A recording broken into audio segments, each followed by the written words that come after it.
KPM.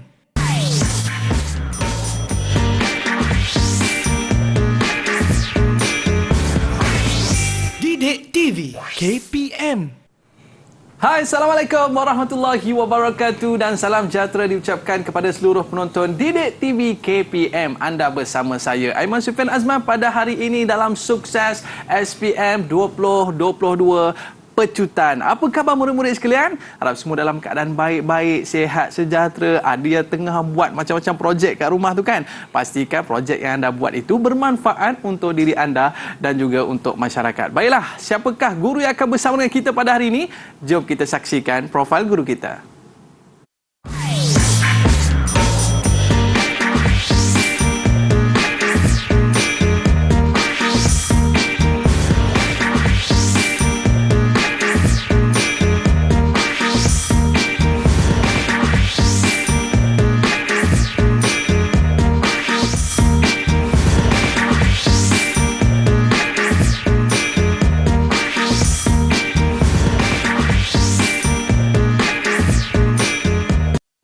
Baiklah, pada hari ini kita bersama dengan Cikgu Muhammad Azizi Taib, Ketua Panitia Reka Cipta SMK Seksyen 11 Shah Alam Selangor. Apa khabar Cikgu? Baik, terima kasih Aiman. Terima kasih Cikgu kerana bersama dengan kita pada hari ini. Seronok dapat bersama dengan Cikgu hari ini kan. Cikgu yang santai, yang sempoi je. Cara pembelajaran je. Baiklah.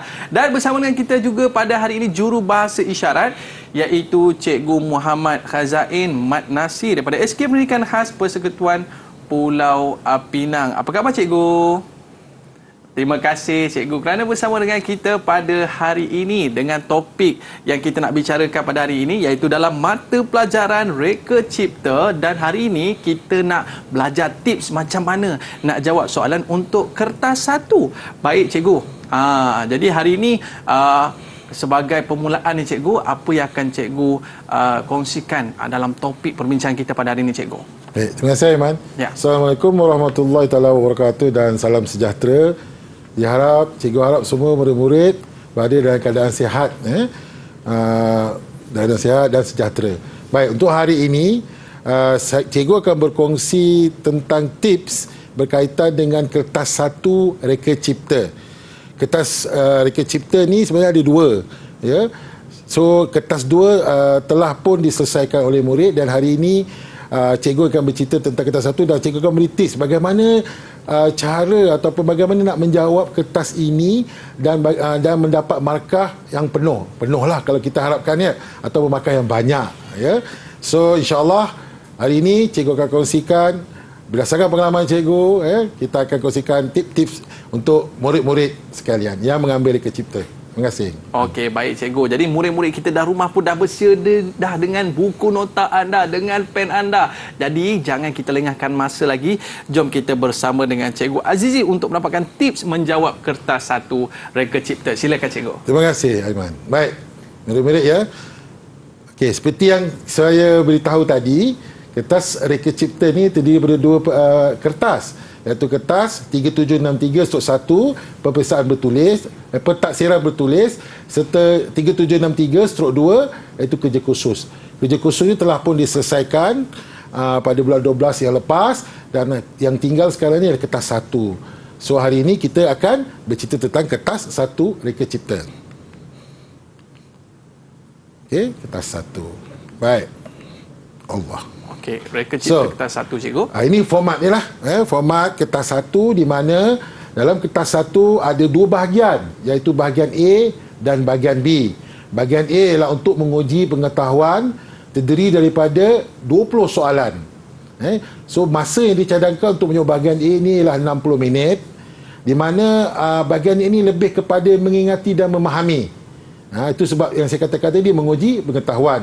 Markahnya ialah 50 markah. So sekarang ni ialah rendah lah dekat sini, ya. Dan meliputi semua tajuk dalam tingkatan 4 dan tingkatan 5. Manakala bahagian B pula ialah untuk menguji kemahiran. Tak banyak 4 je soalan je. Tapi soalan ni panjang-panjang. Markah, cuba tengok masa yang dibutuhkan, 90 minit. So dalam bahagian B ini, murid diuji kemahiran untuk mengaplikasi, menganalisis, menilai dan mencipta. Markahnya pun sama, 50 markah. dan soalannya itu daripada arah kesukaran sederhana dan tinggi. Sama juga dia meliputi semua tajuk dalam tingkatan 4 dan tingkatan 5. Ini yang saya katakan tadi, tajuk tingkatan 4 ada 8. Okey. Tajuk tingkatan 5 pun ada 8. So ada 16 tajuk. Tadi kita kata tadi bahagian A ada 20.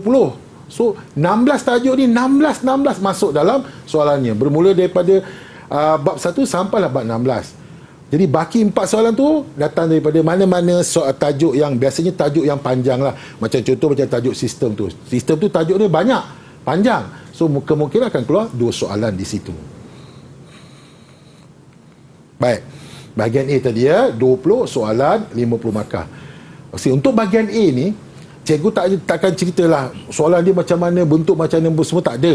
Sebab soalan ni biasanya untuk mengaji pengetahuan ni dia terus direct ya. Maksudnya dia akan tanya fakta, jadi murid kena jawab. So untuk menguasai fakta ni, murid kena membuat latihan to be dan juga memang kena ulang kaji. Sebab kalau tak tahu memang tak tahu, dan kalau tak tahu jawab je salah jawapannya. So memang murid kena buat ulang kaji setiap bab. Jadi dapatkan soalan daripada cikgu, murid-murid. Saya percaya semua cikgu yang mengajar dekat Cipta ni ada koleksi soalan. Walaupun dekat Cipta sebenarnya tak ada pun soalan yang dijual di luar, tapi kebanyakan, bukan kebanyakan, semua cikgu akan ada soalan-soalan yang digunakan untuk latih to be. So gunakan jawab apa, maksudnya buatlah latih to be untuk jawab soalan tu untuk bahagian A. Sebab bila kita jawab soalan tu banyak, kita akan perasan bahawa soalan-soalannya bermain dalam sekitar tajuk-tajuk yang di dalam tajuk tu. Dia akan tanya, murid akan dapat pesan, nampak soalan ini pernah keluar juga, soalan bentuk je mungkin berlainan. So saya nasihatkan memang kena buat latih to be untuk bahagian A. Cuma untuk hari ini cikgu nak bagi tips, apakah kesilapan yang selalu menguji yang selalu dilakukan oleh pelajar ketika menjawab bahagian A. So untuk bahagian A ni cikgu kongsikan tips untuk menjawab dengan betul. Okey. Baik, kita pergi kepada contoh yang pertama. Contoh soalan ini. Okey. Okey. Salah lah ya. Kenapa ya? Okey, jawapan yang diberi ialah Robert Young. Okey, kita tengok jawapan yang sebenar ya. Sama je lebih kurang, tapi dia Robert Young. Nama Pelika Cipta ni kena dieja dengan betul. Walaupun tadi bezanya Robert dengan Robert. Tak boleh cikgu tak boleh, memang dah Robert dah lain lah man. So Robert, so hati-hati, tak banyak pun berkaitan dengan tajuk satu je kalau tak silap saya yang berkaitan dengan nama ni. So dan nama yang ada dalam buku teks pun tak banyak, boleh hafal insya-Allah. Dia takkan tanyanya Pelika Cipta yang pelik-pelik lah, yang tak pernah dengar ke ataupun hanya diketahui melalui internet ni kita tengok, tak ada. Maksudnya apa yang disebut dalam buku teks tu yang kita guna. Ya. Okey. So ni contoh yang kedua. Ini pun salah juga. Okey. Okey, kita tengok ya apa kesalahannya. Istilah atau terma yang istilah yang digunakan salah. Kemudian dia pandai-pandai tambah garisan dekat bawah, tambah jawapan. Itu pun tak boleh. Walaupun jawapan itu betul, tetap dipangkah kerana dia hanya boleh dijawab pada ruang yang disediakan. Okey. So kita tengok jawapan yang sebenarnya. Imbangan. Ini terma yang betul lah. Okey. Kemudian kita tengok yang seterusnya. Ini pun sama juga, istilah dan terma salah. Ini adalah faktor pemilihan reka bentuk. So berkaitan dengan faktor pemilihan reka bentuk, faktor pemilihan tempat, kena dieja dengan betul sebab dia istilah. Okey. Ini tadi. Okey. Jawab hanya apa tu ni. Okey, saya lupa satu lagi sekejap. Tu nombor 2 punya jawapan tu salah. Sebenarnya kalau ikutkan tadi macam betul, sebab dia beri 2 jawapan. Tak boleh ya, kita bagi 1 jawapan saja. Ini ni macam seolah-olah suruh pemeriksa lah yang pilih yang mana jawapan yang betul. Tak boleh ya. Tanda kan. Beri 2 jawapan pun tak boleh lah tertempat walaupun betul. Okey, ini jawapan dia. Right. Untuk yang soalan ni pula, dia melibatkan pengiraan. Bila melibatkan pengiraan, kena tulis unit pada jawapan akhir. Kalau untuk kiraan, kalau tak ada unit tak apa. Okey. So salah walaupun hitungannya betul. Jawapannya betul, tetap dikira salah sebab tak tulis simbol RM tu, unit dia RM tu ya. So ini adalah jawapan yang betul. Kena tulis RM. Seeloknya ada formula dia lah. Yang macam kos bahan, campur kos rupa, kos overhead. Dan ada ditulis unitnya RM. Satu lagi pengiraan yang melibatkan unit adalah biasanya dalam reka cipta ni adalah peratus. So kalau pengiraan tu peratus pun kena tulis unit peratus ataupun simbol peratus. Ya. Baik. Okay, jawapan akhir perlu letak RM. Okey, ini satu lagi. Contoh kesalahan yang dilakukan oleh murid. Baik, kalau kita lihat sebenarnya jawapan ni betul. Tapi salah kenapa? Sebab arahan dalam soalan menyuruh kita menulis ABC. Bukan suruh tulis jawapan yang ada dekat kotak tu. Walaupun sebenarnya jawapannya betul, tetap dikira salah sebab tidak mengikut arahan soalan. So, walaupun jawapan betul, tak ikut arahan soalan, tetap dikira salah. Ni kira cuai lah, Man. Rugi markah. Pelajar atau murid tahu nak jawab soalan tu, tapi dah betul dah. dia cuai dalam memberi jawapan. Sangat rugilah. Ya? So, hati-hati. Baca soalan dengan betul, tengok apa arahan dia. Ya? Ini contoh jawapan yang letak ABC je. Sama je seperti yang ke atas tu, sebab dia bagi dalam kotak tu ada A, apa, B, apa, C, apa. Dia suruh masukkan, kerja senang, tapi dia murid nak buat kerja susah juga.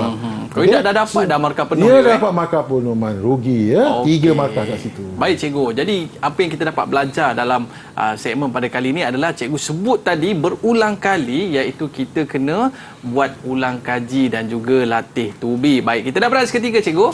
Para penonton murid-murid jangan ke mana-mana, kembali selepas ini. Sukses SPM 2022 Pecutan.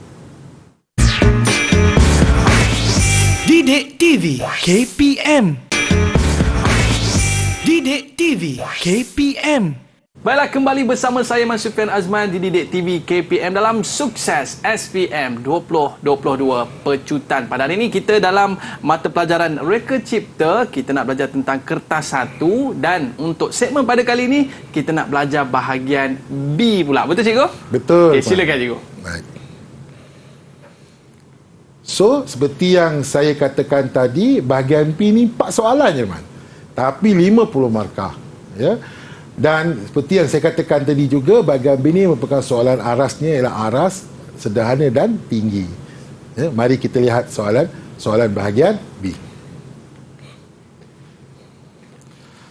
Okey, bahagian B ni ada 4 soalan tadi. Jadi soalan pertama ialah untuk soalan kemahiran mengaplikasi. Ya, iaitu 10 markah, dan juga soalan 2 kemahiran menganalisis pun 10 markah. Bahagian B ni sebenarnya soalan 1 10 markah, soalan 2 10 markah, soalan 3 15 markah, soalan 4 15 markah. Nanti kita pergi lihat soalan 3 dan soalan 4. Jadi kali ini kita tengok 2 soalan, 1 dan 2. So bahagian B ni, yang pertama soalan 1 ialah kemahiran mengaplikasi. So, mengaplikasi apa? Okay, dalam soalan 1, murid perlu mengaplikasi pengetahuan dan kemahiran mereka. Mengaplikasi contohnya seperti menghasilkan mengaplikasi kemahiran dalam menghasilkan lakaran persembahan, melakar logo atau jenama, menghasilkan brosyur, melukis graf bar, mencadangkan bahan yang sesuai, membaca litas skematik, melukis lukisan ortografik dan lukisan isometri. Ini yang contoh-contoh kemahiran yang dia belajar dalam Reka Cipta, dan mereka perlu mengaplikasi pengetahuan dan kemahiran mereka dalam menjawab soalan. Mari kita lihat contoh soalan 1. Baik, ini contoh soalan 1. Jadi saya bacakan soalan tersebut. Rajah 1 menunjukkan sebuah kotak pelbagai guna. Dalam Reka Cipta ni, kalau bahagian soalan bahagian B, mesti ada gambar, mesti ada rajah. Memang soalan kecil ni dia suka bagi rajah. So berdasarkan rajah ni dia beri sebagai stimulus untuk mendapatkan jawapan. So pelajar lihat dalam rajah tersebut, okey, untuk mendapatkan maklumat. Kemudian kita lihat pada soalan yang seterusnya. Okey, dia minta untuk kita melakukan inovasi. Maksudnya cadangan inovasi ni boleh penambahbaikan atau pengubahsuaian. Penambahbaikan ni kita tambah minor. Pengubahsuaian maksudnya kita buat pengubahan total. Mungkin kita ubah bentuk kotak tersebut. Jadi tak kisah mana-mana. Sebab dipanggil inovasi. Nak buat pengubah, nak ubah terus waktu buka rupa kotak ke, atau nak tambah sikit-sikit, contoh tambah roda ke pada kotak tersebut, dia punya rupa asal tak berubah pun tak apa. Ya. So ini contoh cadangan inovasi yang diberi. So contoh yang pertama ialah menambah pemegang supaya mudah untuk mengangkat kotak tersebut. Kenapa saya letak dua warna yang berbeza? Sebab untuk menunjukkan bahawa dalam menjawab soalan ini yang mempunyai 4 markah, dia minta 2, maksudnya 1 jawapan 2 markah. 2 markah diperolehi daripada fakta dan penerangan. So yang biru itu fakta, dan penerangan tentang fakta tersebut saya letakkan warna yang lain. Sama juga jawapan yang kedua, iaitu menambah roda supaya mudah untuk mengalirkan kotak tersebut. Itu tu alasan kenapa kita perlu tambah roda. So dapat bagi fakta, dapat bagi penerangan, 2 jawapan, maka dapatlah markah 4 penuh. Okey. Baik. So soalan yang kedua, dia minta untuk kita lakarkan lukisan persembahan. Macam saya kata tadi lah, aplikasi. So, dalam soalan ini minta murid untuk mengaplikasi kemahiran membuat lukisan persembahan. Okey. Bagi inovasi yang dicadangkan di A. So kita dah cadang, kita kena lakar cadangan kita tu pada kotak tersebut. Lakaran itu adalah mengandungi lakaran perspektif. Dia bagi syarat pula. Lakaran perspektif, tone dan bayang serta berwarna. So ini contoh jawapan yang diberi. Okey. Okey, contoh jawapan diberi. Kalau kita lihat, untuk mendapat markah, lakaran perlu mengandungi lakaran inovasi dan 1 dan 2. Tadi kita sebut tadi dalam soalan yang pertama tadi, menambah pemegang, menambah roda. So ada di lakar pemegang, ada di lakar roda, maka dapatlah markah untuk lakaran inovasi 1 dan 2. 6 markah tu ya. Kemudian lakaran dilukis dalam bentuk perspektif. Cuma mana tengok perspektif ke lukis lakaran ni? Tak ada nampak sebarang perspektif pun kat situ, cikgu. Okey, cuba kita imbas kembali. Perspektif ialah kita nampak seolah lukisan ini atau lakaran ini menuju pada satu titik. Aiman kata tak nampak. Mari kita tengok seterusnya. Wah, perspektif Man. Bila kita unjurkan garisan pada bentuk lakaran tersebut, kita dapat lihat dia menuju pada satu titik.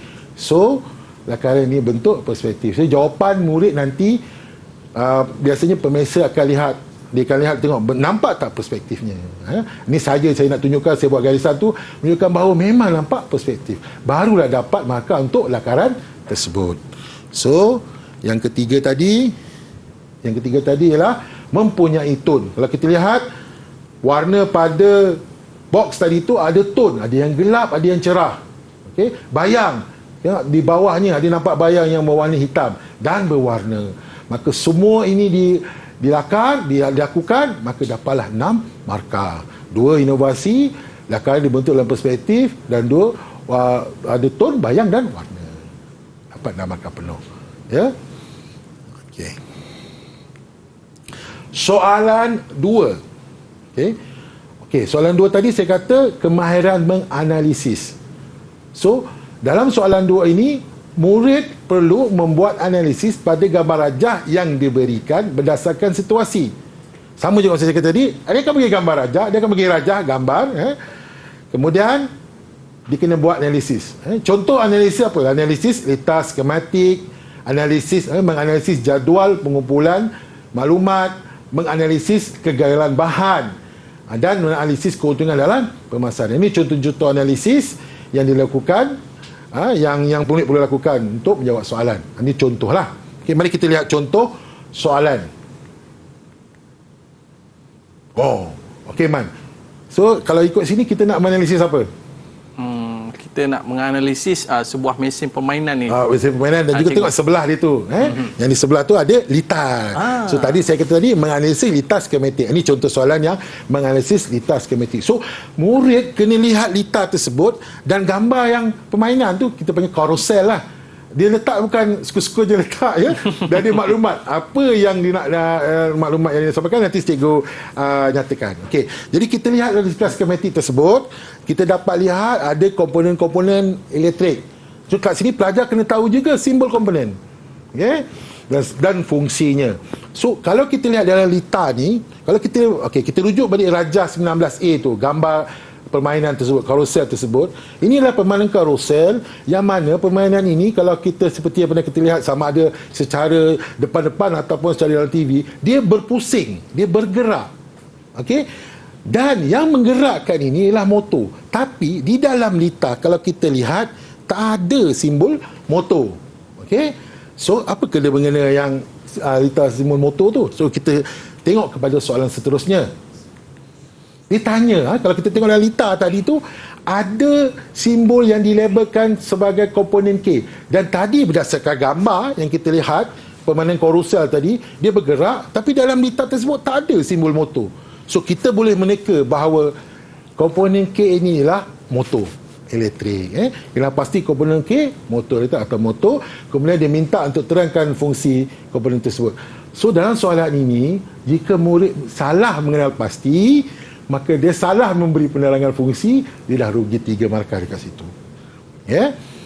So dia, sebab apa? Sebab jawapan 2 tu menerangkan jawapan 1. So kalau jawapan 1 dah salah, maka jawapan 2 salah. Okey. So kita terangkan apakah fungsi motor, menukarkan tenaga elektrik kepada tenaga mekanikal untuk menggerakkan karusel. Sama macam saya katakan nyatakan tadi, kita kalau dalam soalan ini dia 2 markah. So kena ada fakta dan penerangan. So warna yang ungu tu ialah fakta dia dan warna merah itulah penerangannya. Barulah dapat 2 markah. Okey. Kemudian dia minta, dalam soalan ini, saya bacakan soalan dia. Jika S2 ditukar ke kedudukan B dan nilai riostat dilaraskan bermula dari 50 kilo ohm hingga menjadi 0 ohm, huraikan operasi lita sistem tersebut. So dia minta kita huraikan apa yang terjadi dalam lita bila kita melakukan satu perubahan, iaitu kita menyelaraskan rintangan daripada 50 ke 0. So apa yang terjadi? Dia nak kita ceritakan. Okey?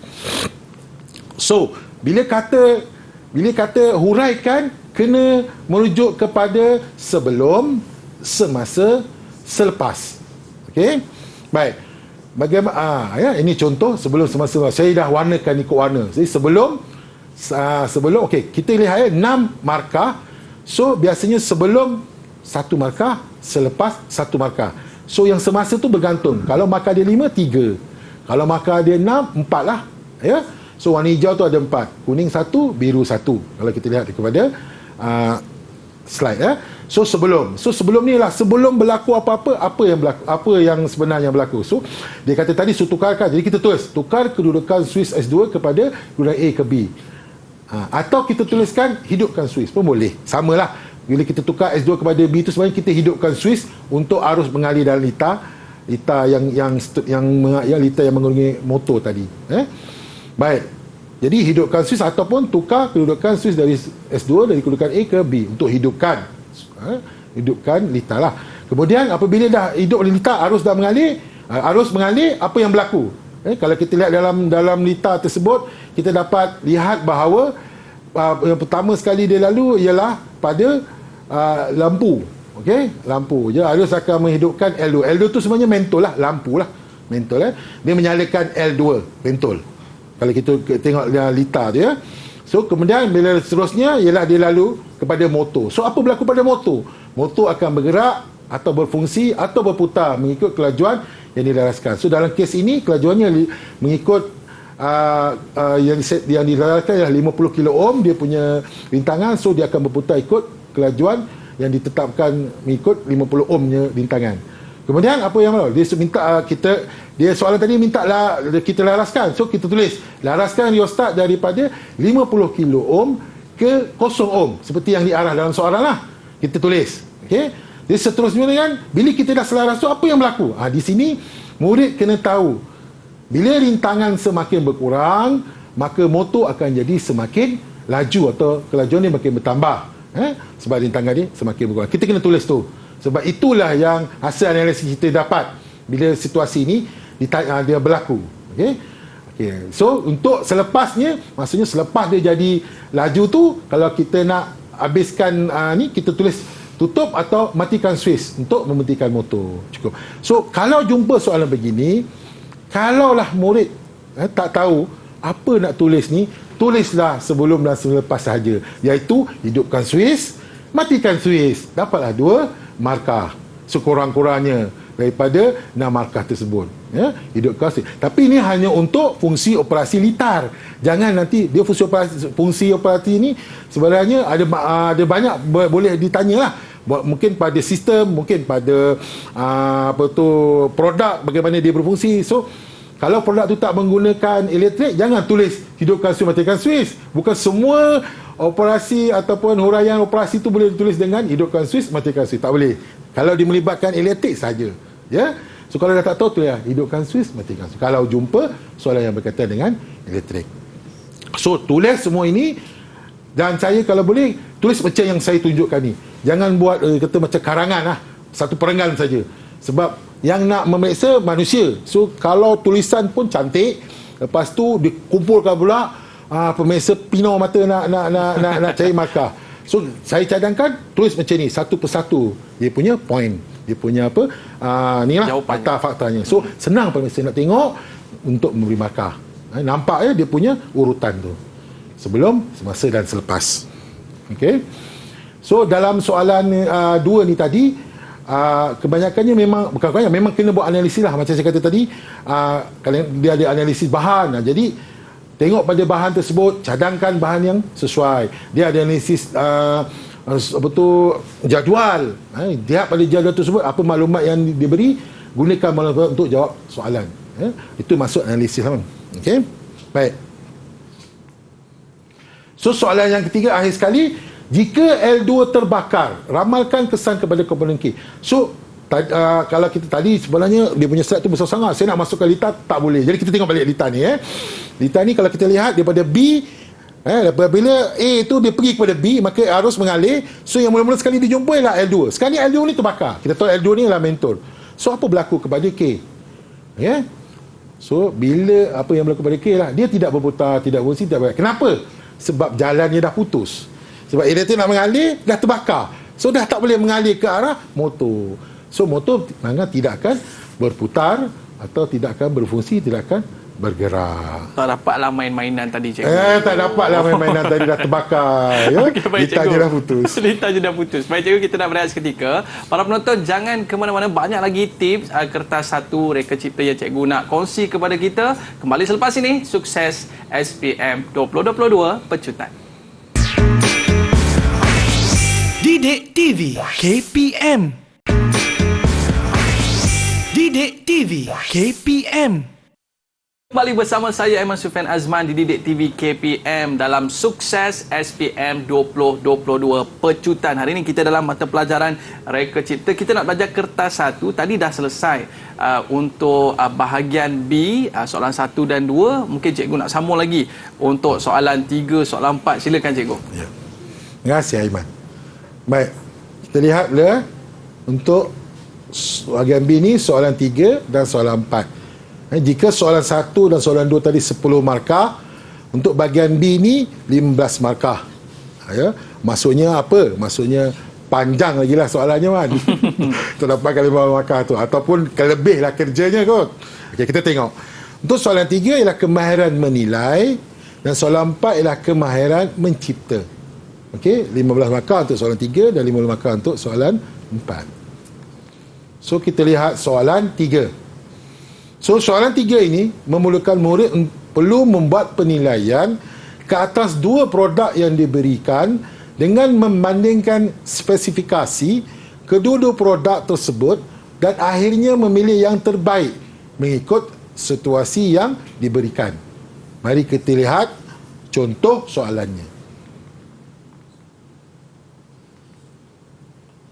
Baik, kalau kita lihat diberi 2 produk seperti yang saya katakan tadi, dan murid boleh lihat di sebelah gambar tersebut ada spesifikasinya. Kalau Aiman nak pilih yang mana? Ni situasinya digunakan dalam perkemahan. Lampu suluh yang mana yang menjadi pilihan Aiman? Okey cikgu, kalau saya pilih yang kecil sikit lah cikgu. Sikit, saya pilih yang bawah, tapi tak tahulah sesuai ke tak cikgu. Pasal dia nampak macam pistol dia. Nampak macam menarik je. Okey, tak apa, kita lihat. betul tak pilihan Aiman tu untuk situasi perkemahan ini berdasarkan speknya. Okey. So dia kata berdasarkan rajah 8, tentukan lampu suluh yang paling sesuai dengan membandingkan kedua-dua lampu suluh tersebut. So ini contoh jawapan. Okey, untuk menjawab soalan ini, yang pertama sekali kita kena lihat berapa markah yang diberikan. Okey. So dalam soalan ini markahnya ialah 9. Bermaksud untuk menjawab soalan ini kita memerlukan 4 spek. Kita perlu membandingkan 4 spek. Ada soalan ini, ada juga soalan bahagian B, soalan 3 ni dia beri untuk soalan A ni dia beri markahnya 11. So kalau 11 maksudnya 5 spesifikasi. Ya? Jadi kalau kurang rugi, lebih tak apa. Kalau katakan 9 markah saya terbagi 5 je sebab tak ada masalah. Jangan kurang. Okey? So oleh itu untuk soalan ini dia 9 maka 4 spesifikasi. Jadi kita lihat yang pertama, saya bandingkan spesifikasi yang pertama iaitu pencahayaan ya. Jadi lampu suluh A mempunyai pencahayaan mencapah berbanding lampu suluh B yang mempunyai pencahayaan tertumpu. Maksudnya cahaya dia pergi besar. Yang bawah tu produk yang kedua tu B tu lampu suluh B dia pergi kecil je. Tapi dalam situasi yang diberikan adalah perkemahan. Bukan kita nak mencari barang dalam stor ke yang memerlukan lampu yang ni lah lampu yang bertumpu. Kita nak lampu yang kalau boleh lagi luar lagi bagus, nak terang kan. Sebab perkemahan dalam hutan tak ada lampu. Jadi kalau boleh kita bila kita menilai satu tu nak luar, kita nampak semua apa yang berlaku. So, oleh itu dalam situasi begini lampu A lah sesuai. Jadi kita tulis lampu A punya mencapar berbanding lampu suluh B punya bertumpu. So alasannya apa? Oleh itu lampu suluh A boleh menerangi kawasan yang lebih besar. Itu dia punya kelebihan. Okay? So dalam soalan ini pun sama. Saya warnakan berbeza. Bila dia membandingkan dengan menulis kedua-dua spesifikasi, dapat 1 markah. Kemudian dia memberi alasan untuk kelebihan tersebut, dapat 1 markah lagi. Ya. Okey, baik, kita pergi yang seterusnya. Nanti bawa saya bagi tip untuk soalan 3. Okey, fakta dan penerangan. Okey. Soalan tadi kita dah bagi kita dah banding 1 spek, so ada 3 lagi So kita lihat spek yang kedua yang kita bandingkan. Lampu suluh A mempunyai 4 bilangan LED berbanding lampu suluh B yang mempunyai 1 saja bilangan LED. So lebih baik baguslah yang banyak lampunya berbanding yang 1 lampu. So kita bagi alasannya lampu suluh A lebih cerah cahayanya. Ialah 4 dengan 1 dah tentulah dia lebih cerah, sesuai untuk digunakan dalam hutan ketika perkemahan. Seperti saya katakan tadi, kita kena banding kedua-dua spek, kena sebut lampu suluh A spek dia apa, lampu suluh B spek dia apa. Dalam spesifikasi ini ialah bilangan dia 4 berbanding bilangan dia 1. Itu kita kena sebut untuk dapat markah penuh 1. Kemudian baru kita bagi kita beri dia punya alasan. Okey. Yang ketiga pula speknya. Lampu suluh A menggunakan sumber kuasa bateri DC. DC ni maksudnya direct current lah. Atau maksudnya kita faham dia menggunakan bateri. 12 volt berbanding dengan lampu suluh B yang menggunakan sumber kuasa bekalan tenaga elektrik 240 V. Maksudnya dia kena cas. Walaupun dia USB, dia tetap kena cas. So kena ada power point ataupun plug kuasa. So kalau dalam hutan mana nak dapat plug kuasa? Itu pun kalau cikgu bawa generator, dia nak pakai, kita nak tumpang, cas kan. So dalam kes ini lampu suluh A lebih baik sebab kita boleh bawa di mana-mana. Maksudnya tak perlu fikir untuk cas. Bateri kita bawa lebih, kalau habis kita gantikan. So tak perlu fikir nak cas di mana. So dekat sini lampu suluh A lebih baguslah, lebih sesuai. Okey. Yang ketiga sudah, so yang ni keempat. 9 markah. Lampu suluh A punya warna kuning dan merah berbanding lampu suluh B yang mempunyai warna hitam dan putih. So kalau dalam kes ini lampu suluh A lebih menarik lah sebab warna kuning dan merah berbanding dengan lampu B warna hitam dan putih. Tapi sebenarnya warna ni subjektif. Cuma lampu kuning dan merah ni sesuai juga kalau kita guna sebab di waktu malam lampu yang cerah ni, lampu yang garang macam merah dan kuning ni mudah dilihat. Banding yang B tu dia ada warna hitam kan, gelap. Jadi suka dilihat. Itu pun boleh kita gunakan alasan lah. Tapi alasan yang saya guna untuk kali ni lah, saya kata lebih ceria dan nampak menarik. So bila kita bandingkan 4 aspek tu dan kita lihat A yang sesuai, maka kita beri kesimpulan bahawa lampu suluh A lah yang paling sesuai. Okey, tip. ada juga murid yang menjawab soalan ini, dia bagi kelebihan dulu. Okey, dia kata lampu solar A punya warna kuning dan merah, lampu solar B punya warna hitam dan putih. Dia bagi dia lampu solar A punya warna kuning dan merah, dia terus bagi. Oleh itu ia nampak menarik berbanding lampu solar B yang punya warna hitam dan putih. Boleh juga tulis begitu, tapi saya tak galakkan. Sebab pengalaman saya jumpa pelajar terlupa untuk menulis spek yang kedua. Dia akan tulis contohnya macam ni. Lampu solar A punya warna kuning dan merah, oleh itu ia lebih ceria dan menarik berbanding lampu solar B. Dia tak tulis pun lampu solar B itu apa, warna putih dan hitam. So tak dapat markah kat sini. Bila yang banding yang salah, maka alasan pun tak dapat. Dah rugi 2 markah dekat situ.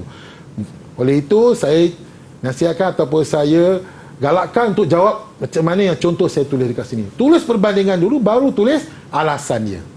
Ya, untuk mengelakkan kecuaian dari menjawab. Kemudian soalan seterusnya dia minta untuk kita lakar penambahbaikan. Okey, tadi dalam sebelum ni saya ada sebut kalau penambahbaikan dia tak boleh ubah bentuk asal. Kalau pembuat boleh. So dalam soalan ni dia minta untuk menambah 2 penambahbaikan untuk untuk nilai mesra pengguna. Mesra pengguna ialah faktor menambah bentuk di mana mesra pengguna ialah dia punya keyword dia ialah ataupun kata kuncinya ialah senang, mudah. So apa penambahbaikan yang boleh menyebabkan ia mudah, senang? So dalam situasi ini atau dalam soalan ini saya tambah pemegang dengan lampu. Pertama, pemegang mudah dipegang atau tali itu ya, tali panjang tu mudah dipegang atau dikendong. Lampu bantu cahaya mudah dilihat ketika waktu malam. So penambahbaikan saya sesuai dengan faktor nilai mesra pengguna tadi tu. Nilai faktor pemilihan reka bentuk. Kalau dia bagi pada dia punya penambahbaikan tu tak dikena dengan nilai mesra pengguna, tak dapat markah di situ. Okey. So masa saya oleh itu yang saya kata tadi, lakaran punya 2 lakaran penambahbaikan untuk dapat markah itu ya. 2 penambah kita kata dia apa? Lakaran tali pemegang dengan lampu. So kita dah lakar, dapat 2 markah. Kemudian diberi label dua-dua tu dapat lagi markah. Kemudian dilukis dalam bentuk 3 besi, dapat lagi markah. Okay? Jadi murid buat semua apa yang saya nyatakan di situ, dapatlah markah penuh. Okey, itu soalan 3. Baik, soalan 4. Okey, soalan 4 ialah soalan mencipta. Okey, baik, kita baca dulu ya. Soalan 4, murid perlu membuat analisis pada gambar rajah yang diberikan berdasar situasi. Kemudian kena mengenal pasti masalah yang berlaku dalam gambar rajah tersebut. Murid kemudian perlu mencadangkan penyelesaiannya melalui lakaran inovasi atau lakaran reka ciptaan. Maksudnya apa ya? Kalau kita lihat contoh soalan, dia bagi satu gambar atau rajah yang menunjukkan satu situasi. Dalam soalan ini situasinya ialah sekumpulan sukarelawan sedang membersihkan sampah di pesisiran pantai. So kita tengok seperti yang saya nyatakan sebelum ini, rajah yang diberi itu sebagai stimulus. Maksudnya memberi maklumat untuk awak mendapatkan jawapan atau untuk awak menulis jawapan. Okey. So kita lihat dalam rajah ini, kita lihat kemudian kita tengok dia sedang melakukan apa aktivitinya. Kemudian okey, biasanya soalan dia akan pergi kepada apa masalah yang kita nampak dalam situasi tadi, dan kita nyatakan masalah tersebut. So dalam soalan ini dia minta kita terangkan. Bila terang ni maksudnya kena ada fakta, penerangan. 4 markah. So kena ada 2 masalah dan penerangan. Okey, so kita kena pasti apa ya masalah yang kita boleh lihat pada gambar tu. So masalah yang pertama, of course ataupun tentulah dia pegang penyapu tu, pantai tu besar tu, jadi dia kena menyapu kat pantai. So biasanya pegang penyapu ni batang kayu dia keras, lama-lama tangan boleh berasa sakit. Okey. Kemudian yang kedua iaitu mengambil masa yang lama lah, sebab guna penyapu, pantai pun besar, so dia ambil masa yang lama menyebabkan pembezaran masa dan tenaga. 2 warna yang berbeza menunjukkan satu fakta, satu alasan. Ada 2 jawapan, maka dapat 4 markah. Baik, ini yang saya kata tadi. Soalan 4 ni adalah mencipta. So lakar dan labelkan satu reka ciptaan untuk mengatasi masalah yang dinyatakan di 4A. Okey, kenapa dia kata ada masalah yang dinyatakan di 4A? Okey, ini contoh lakaran dia. Okey, baik. Dalam 4A tadi kita nyatakan bahawa tangan berasa sakit disebabkan batang kayu yang keras dan mengambil masa yang lama. So lakaran yang kita hasilkan perlulah mengatasi atau menyelesaikan masalah yang kita nyatakan dalam 4A. Maksudnya di sini kalau awak tulis jawapan dekat 4A itu masalah tak ada pun awak lakar, tak ada pun penyelesaian dia, maka tak dapat markah lakaran tersebut. So kalau kita lihat dalam lakaran ni ada pemegang berspan. So masalah tangan sakit pegang lama selesai. Dia kata memazir masa. So kalau kita lihat ada alat pengumpul, ada roda. So kita boleh melakukan kerja dengan cepat, boleh tarik. So dari pemaziran masa dan tenaga tak berlaku. Mudah dan cepat boleh kumpul ke sampah. Kemudian dalam lakaran ini perlu mengandungi, yang tadi saya dah, perlu mengandungi penyelesaian masalah. Jadi apa yang kita nyatakan, kita kena lakar. Kemudian kena ada label. Sekurang-kurangnya dia label. Tapi saya cadangkan buatlah lebih label. Okey? Buatlah lebih. Biar lebih, jangan kurang. Kemudian lakaran mesti dibuat dalam bentuk 3 dimensi, 3D. Kalau kita lihat memang lakaran ini nampak dalam 3D.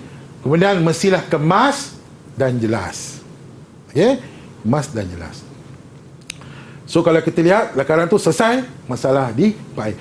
So masalah di sini lah, kalau tu sebab nak jawab soalan ini, kalau boleh tengok dulu apakah soalan seterusnya. Jangan cuba nak jawab je. Sebab kita kena rangka jawapan. Dia nak buat saya nak buat pemegang span, so jawapan yang pemegang span tangan sakit. Ataupun saya jawab tu tangan sakit, so saya kena lakar pemegang dia supaya tak sakit boleh pegang. Macam tu. Kita kena rangka jawapan ni dulu. Kalau tak ada kena mengena, tak dapat markah. Okey. So soalan seterusnya diminta ni kata tadi elektrik. Yang ni fungsi operasi macam mana nak guna reka ciptaan tu. So ini tak boleh mula dengan macam saya kata tadi. Switch dihidupkan sini tak boleh. Sebab dia tak ada kena mengena dengan rita elektrik. So sama juga sebelum, semasa, selepas 4 markah. Jadi sebelum 1, selepas 1, semasa tu 2. Cerita macam mana cara nak guna. So kalau kita lihat sebelum kita guna peralatan yang kita cipta dari tu, kita kena buat apa? So pengguna perlu melaraskan batang pelaras agar sesuai dengan keselesaan dan pegang pemegang tu. Kita laras, kita dapat tadi ada pelaras, kita ikut ketinggian, lepas kita pegang. Itu sebelum mula. So itu sebelum. Bila kita mula tolak, apa berlaku? Tarik pengawal, kita tolak atau tarik pengawal sampah, dia akan mengawal sampah. Dia akan, bila kita tarik, sampah akan masuk dekat dalam tempat yang kita lihat tadi, yang kita lukis tadi tekan, akan masuk dalam tu. Kemudian pengawal tu berjaring. So mana sampah akan terperangkap, tapi pasir akan terkeluar. Ini sebenarnya memerlukan imajinasi lah, Aiman. Kita yang lakar tu, jadi kita menyaksikan macam mana cara nak guna alatan yang saya cipta ni. So dia kena terangkan macam mana cara nak guna dia. Kemudian ia diulangi sehinggalah semua sampah habis dikaut. Jadi sebelum 1 markah, semasa 2 markah dan selepas 1 markah. Cukup 4 markah. Ya. So untuk menjawab soalan ini, memang saya minta murid untuk melihat soalan dulu, rangka jawapan dulu baru jawab. Jangan gopoh-gopoh nak jawab. Yang penting kena faham soalan yang soalan terlebih dahulu, cikgu. Baru mudah untuk kita nak jawab, cikgu. Betul. Okey, baik cikgu. Kita nak berehat seketika. Para penonton, murid-murid jangan ke mana-mana. Kembali selepas ini, sukses SPM 2022 Pecutan. Didik TV KPM. Didik TV KPM. Baiklah, kembali bersama saya Iman Sufian Azman di Didik TV KPM dalam Sukses SPM 2022 Pecutan dalam mata pelajaran Reka Cipta. Baik cikgu, belajar dah tengok dah soalan-soalan yang cikgu berikan kepada kita. Tapi kita takut murid kita ni melakukan kesilapan ataupun apa istilahnya careless, cikgu. Perkara yang simple-simple. Jadi mungkin kita nak dengar peringatan daripada cikgu untuk bahagian A dulu. Ada tak peringatan daripada cikgu? Baik. So, jadi kita lihat ya, peringatan untuk bahagian A ni lah. Untuk bahagian A, yang pertama, seperti yang saya katakan sebelum ini, ejaan nama Reka Cipta betul. Mesti betul dengan tepat. Okay? Seperti yang saya katakan jadi, tak banyak pun nama dalam tu. So, ulang kaji. Tulis. Supaya ingat. Okay? Kemudian, istilah terma. Ini memang penting lah. Istilah terma ni, seperti terma dalam faktor pemilihan reka bentuk, faktor pemilihan tempat, ciri-ciri Reka Cipta, elemen dan prinsip reka bentuk, itu semua ada istilah dia. So jangan pandai-pandai ubah, jangan pandai-pandai tambah. Guna istilah yang ada dalam buku teks. Okay? Sebab kalau salah, tak sama seperti mana yang dalam buku teks, tak sama istilah yang sebenar, maka tak dapat markah walau jawapannya betul. Contoh ya, ciri-ciri peringkat cipta yang baik, tidak putus asa. Dia tambah tidak mudah putus asa. Kan sama tu, tapi istilahnya dari segi istilah tak tepat. Istilah tidak putus asa. So kalau tambah mudah pun dah kira salah. Rugi kat situ. Murid ingat tapi dia cuai. Okey. Kemudian nama alatan pun sama. Dalam reka cipta ada alatan-alatan digunakan. Seperti pistol panas, pistol panas, ada gaji jig. Itu kena tahulah, kena betul lah ejaannya dan istilahnya. Okey. Kemudian dalam kiraan perlu ada simbol. Kalau sekiraan kos biasanya simbol dia RM, atau kiraan peratus perlu ada simbol peratus. Itu je basic kiraan yang ada dalam reka cipta lah. Kemudian jangan pandai-pandai tambah jawapan sendiri. Dah bagi 3 dia minta 3, pandai tambah 4, 5 dengan harapan pemirsa juga jawapan tu. Tak ada. Kita pemirsa yang ada dalam jawapan dalam ruang jawapan yang disediakan aja. Keluar daripada itu tak diterima. So kalau salah macam mana? Potong elok-elok, tulis di sebelah atau tulis di atas. Potong satu garisan. Jangan macam tu nanti dah tak nak kotor. Potong satu garisan, tulis. Atau sampai dah tak muat ke atas, potong, tulis di sebelahnya ataupun di ruang yang lain dengan nombor.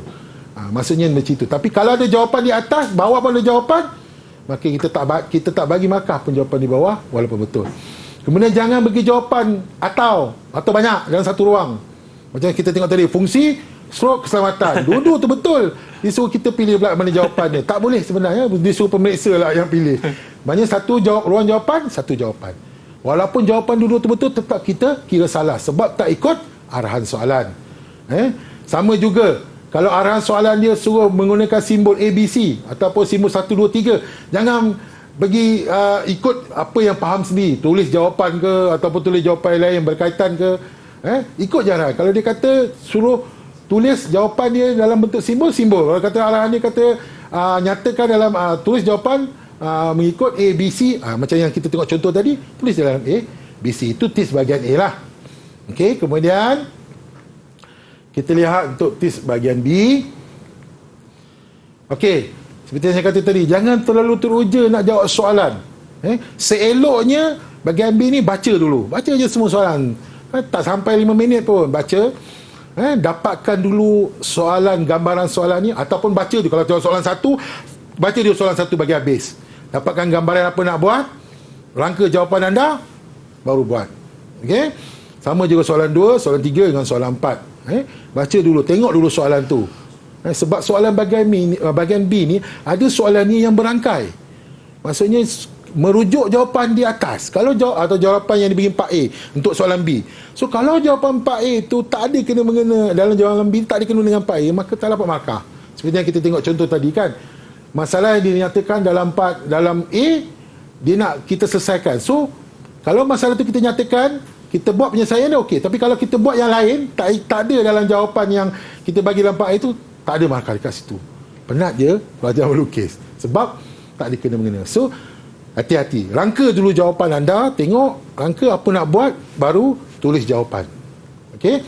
Gunakan gambar rajah yang dia beri sebagai stimulus dalam mencari jawapan. Macam saya kata tadi, dia bukan suka-suka je letak gambar kat situ. Bukan nak bagi cantik tak. Mesti ada maklumat yang perlu anda lihat dalam tu yang anda nak gunakan untuk mendapatkan jawapan anda. Okey? Kemudian lakaran semua kena ada label. Kecuali kalau lakaran tu lukisan persembahan tadi, tak perlu nak labelkan lah. Tone, bayang tak perlu label. Lakaran logo pun kalau kita lukis tak perlu letak label. Masuk ni apa, masuk ni tak perlu. Lukis je logo. Sama juga dengan jenama, tak perlu label. Sama juga dengan brosur atau poster. Tapi kalau lakaran macam lakaran keciptaan tadi, lakaran penambahbaikan, penguasaan, letak label. Kalau boleh, lebih daripada 2. Kalau boleh.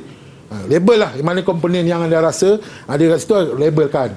Dan kalau boleh lagi, tambah lagi maklumat. Contohnya, pemegang getah atau pemegang dalam kurungan, dia berbuat daripada getah untuk memberi keselesaan kurungan. Dinamakan label bermaklumat. Kalau nak buat tu lagi kita galakkan, bagus. Sebab kita tak tahu yang mana satu yang boleh memberi markah kepada kita. Oleh itu kita buat semua.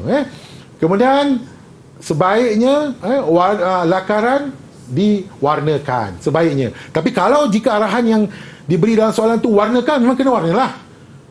Memang kena warna. Tapi jika macam contoh dia suruh brosur ke, dia suruh logo ke jenama, biasanya dia tak letak warnakan, tak. Tapi ada inisiatif kita sendiri, kita warnakan. Kemungkinan warna yang kita warnakan ni memberi impresi kepada pemirsa untuk memberi markah yang lebih bagus. Kita sendiri tak tahu yang mana satu yang boleh mendatangkan markah. So kita buat yang terbaik. Kecuali kalau macam saya kata dia, kalau dalam soalan tu kena warnakan, warnalah. Tapi kalau tak, kalau ada masa, kalau ada peluang, warnakan lakaran-lakaran tu. Macam brosur jenama tadi lah. Ini contoh tip bahagian B lah. Baik cikgu, mungkin ada sedikit kesimpulan ataupun nasihat ringkas kepada murid-murid kita di rumah sana cikgu, silakan. Baik, 27 hari bulan 2 itu kertas awak ya, tarikh kertas awak. So saya minta gunakanlah masa yang ada ni, selalu jumpa guru anda. Seperti yang kata tadi, dari kecil kita tak ada buku rujukan soalan, semua bergantung dengan guru. So dapatkan soalan sebanyak mungkin daripada guru anda, jawab. Itu untuk bahagian A. Untuk bahagian B, sama juga buat latihan dan tanya. Sebab bahagian B biasanya soalan aras sederhana dengan tinggi ni biasanya memerlukan kemahiran. So kalau cuba asah kemahiran, kemahiran mengaplikasi, kemahiran menganalisis, kemahiran menilai dan kemahiran melakar. Biasanya antara banyak-banyak ni yang saya nampak pelajar ada kelemahan, tak ramai yang boleh melakar. So berlatih, ambillah kesempatan ni, berlatih melakar. Sebab kelakaran yang keman jelas tu memberi markah. So kemudian macam saya kata tadi, baca soalan dulu, jangan kabur nak jawab. Buat soalan yang dalam bahagian A, buat soalan yang anda tahu dulu, yang anda tahu jawapannya, buat dulu. Jangan buang masa fikir apa jawapannya. Sebab dalam peperiksaan masa ialah musuh kita. So kita kena kejar masa tu kan. So buat dulu mana jawapan soalan yang anda tahu jawapan, kemudian baru kembali kepada soalan yang agak-agak tahu, dan akhir sekali yang tak tahu. Pergi kepada soalan yang anda tahu dulu, jawab dulu. Kita nak kejar masa. Baik cikgu, terima kasih kita ucapkan kepada Cikgu Azizi atas tips yang diberikan, dan yakin dan percaya murid-murid tu pun dah tak sabar dan nak jawab soalan tu kan. Baik, jangan lupa buat latihan terus dengan latih tubi, insya-Allah anda akan berjaya. Kita jumpa lagi, sukses SPM 2022 pecutan. Jumpa lagi. Assalamualaikum warahmatullahi wabarakatuh. Bye bye.